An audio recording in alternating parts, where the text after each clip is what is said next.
Luto natin ngayon adobong manok. Isama na natin.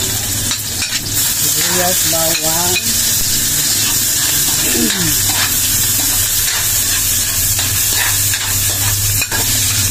Carrot.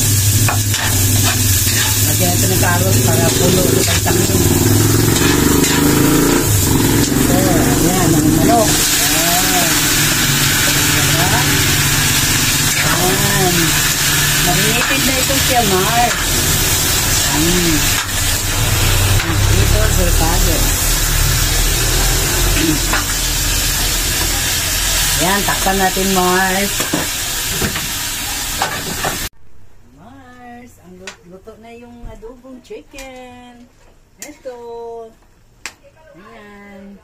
Luto na, patayin ko na. Okay, thank you for watching. Follow and share.